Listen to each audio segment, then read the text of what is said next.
Então, vamos continuar, pessoal. Perdão, teve um probleminha aqui, aí precisou finalizar aqui a primeira aula, tá? Mas a gente continua agora. Então, a resposta correta do quarto quesito é a letra E.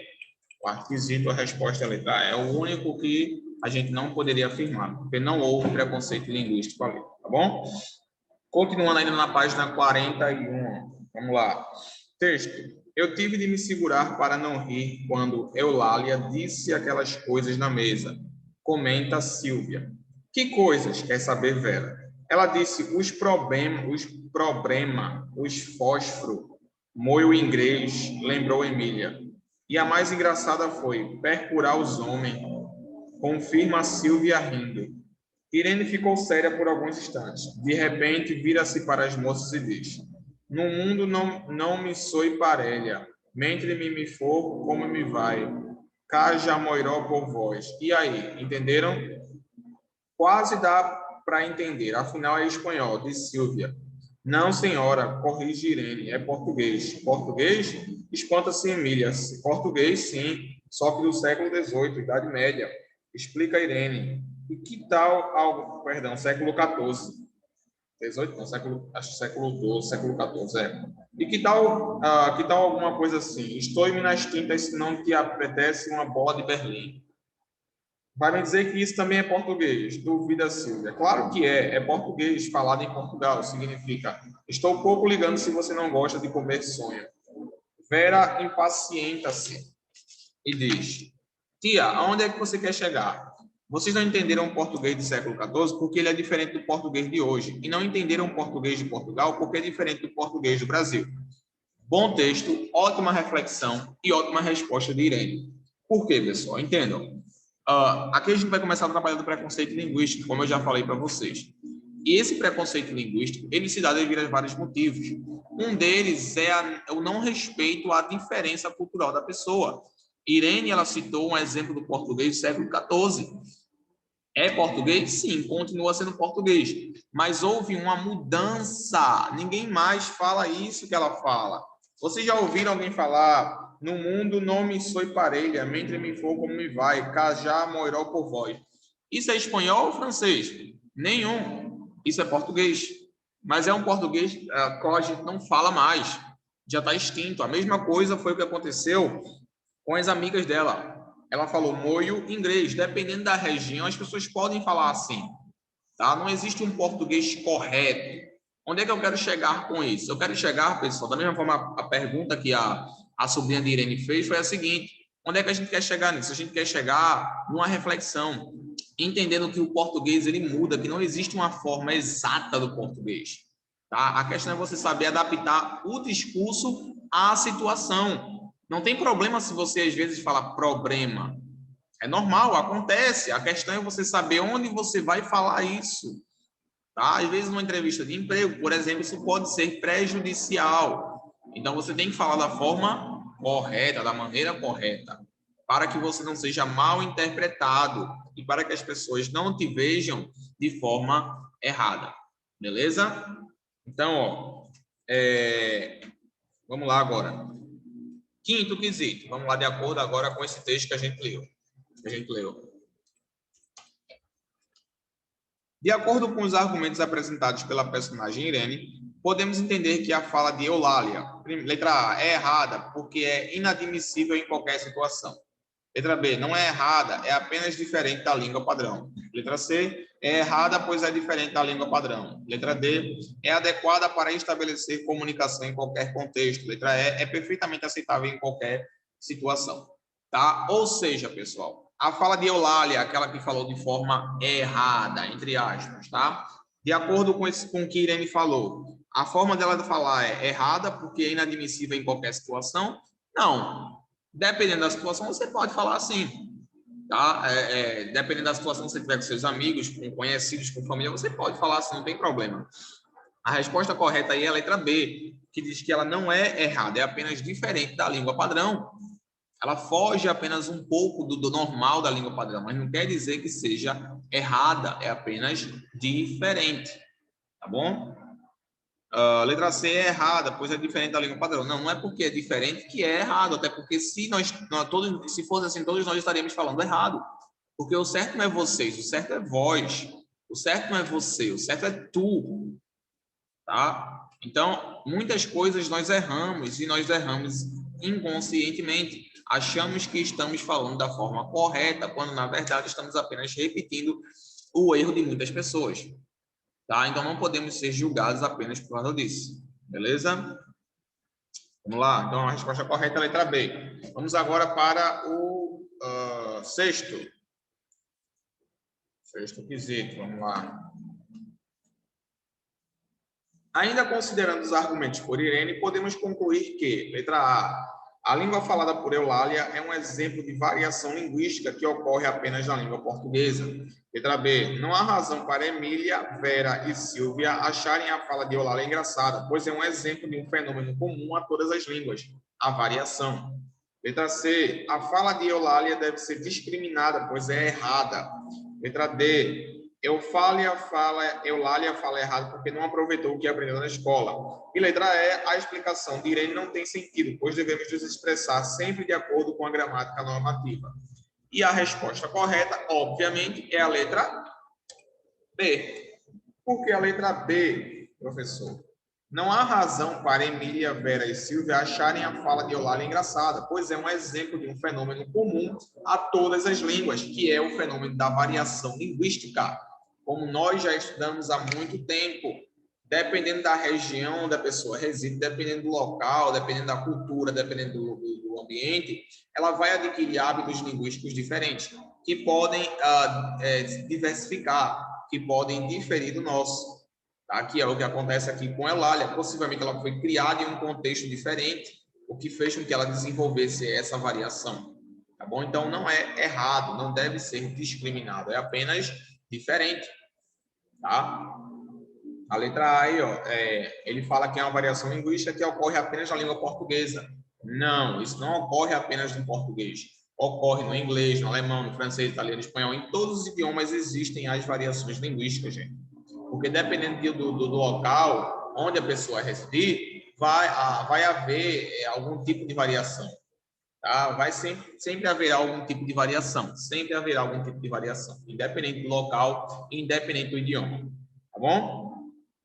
Próximo agora, sétimo quesito. Vamos lá. Sétimo quesito.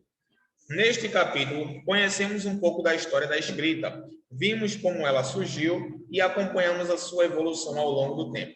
Desde a sua origem, a escrita representou um importante papel, o de registrar ideias, informações, histórias e etc.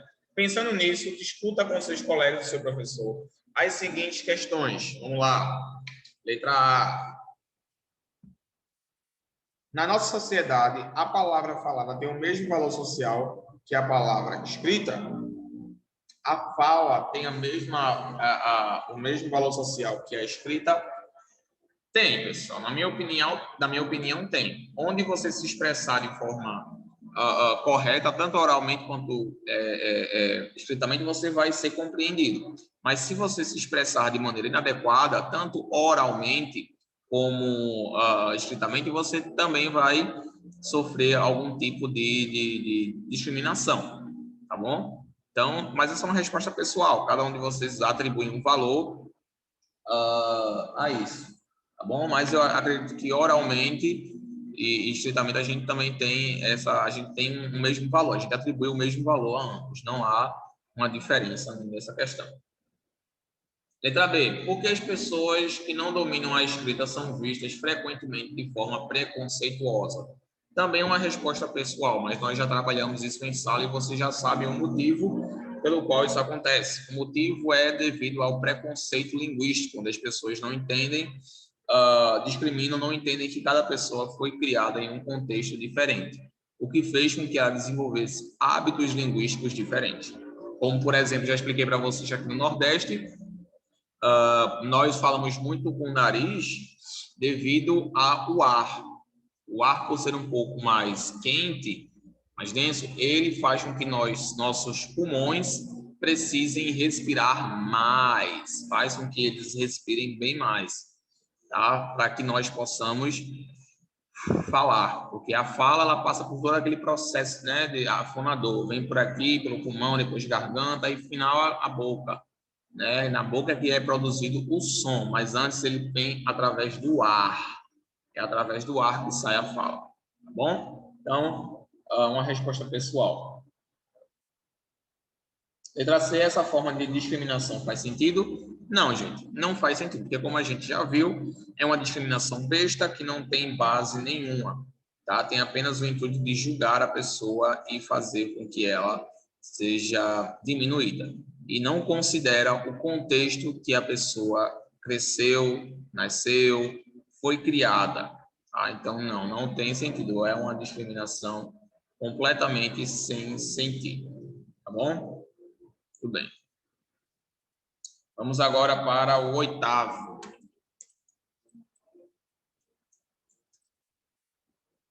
Oitavo quesito. Como vimos, o Brasil é caracterizado, entre outras coisas, por possuir diferentes falares, isto é, diferentes modos de falar a mesma língua. Isso pode ser percebido claramente no seu dia a dia. Na sala de aula, por exemplo, existem colegas que certamente falam de maneira diferente de você, utilizando palavras que talvez você não utilize. E o seu professor talvez empregue palavras e expressões que você nem seus colegas falem. E mais, com o professor, você fala de um jeito, mas com os seus avós, certamente fala de outro. Pensando nisso, pergunte a pessoas adultas da sua família quais palavras ou expressões eles usam comumente para se referir a um homem conquistador. A gente usa muito galã, né? Galã. Pessoa insegura demais. Aqui a gente fala frouxo, talvez, né? Pelo menos na minha época era isso, né? Conquistador, se for no sentido de romântico, que conquista muitas meninas, seria galã. Letra B, inseguro demais, seria talvez frouxo. Mulher namoradora, Maria, eu acho que fala Maria, não sei se é usado mais. Namoradora. Homem namorador, galinha, eu acho.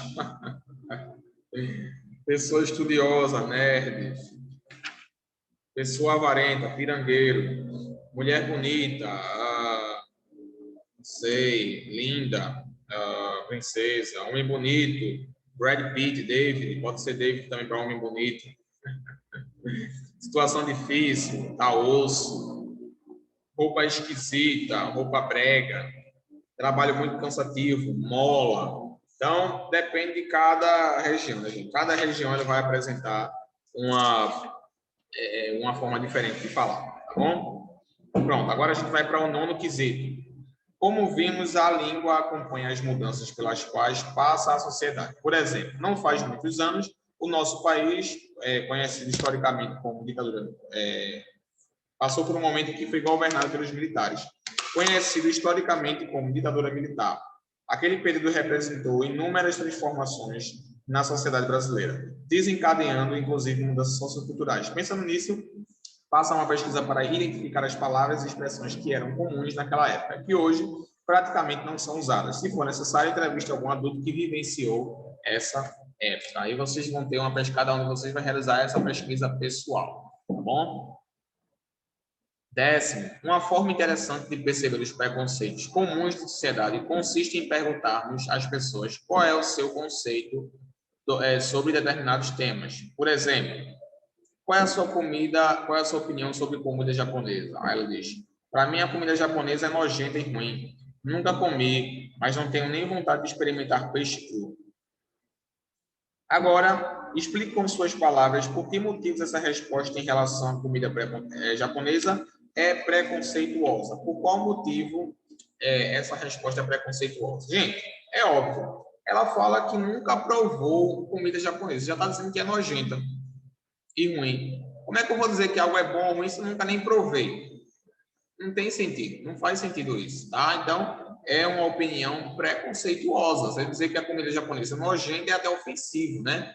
E ela nunca, na verdade, comeu para saber se é ou não. Claro que a comida japonesa ela é tratada. Não é peixe cru apenas, ele é tratado. Então, aí já é um erro, já há um equívoco, uma má informação, porque a comida japonesa ela é tratada antes de ser servida. Tá bom, pessoal? Bem, gente, então, finalizamos aqui respondendo todas as questões, tá? Na próxima aula, a gente vai continuar na página 49, falando sobre o dígrafo, falando sobre hiato, falando sobre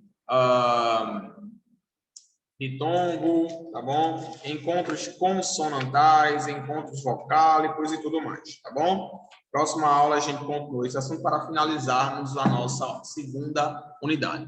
Vejo vocês na nossa próxima aula. Fiquem com Deus, tenham uma ótima semana. E qualquer dúvida que vocês tiverem, estou à disposição de vocês no Class Zero. Beleza, pessoal? Estudem aí a página 49, tá bom? Página 49 do livro de gramática. Estudem, porque na nossa próxima aula a gente já vai falar sobre esse conteúdo, tá? Deem uma olhadinha no livro e quando chegar aqui a gente vai abordar de forma mais expressa, tá bom, gente? Fiquem com Deus. Tenham uma ótima semana e vejo vocês na nossa próxima aula.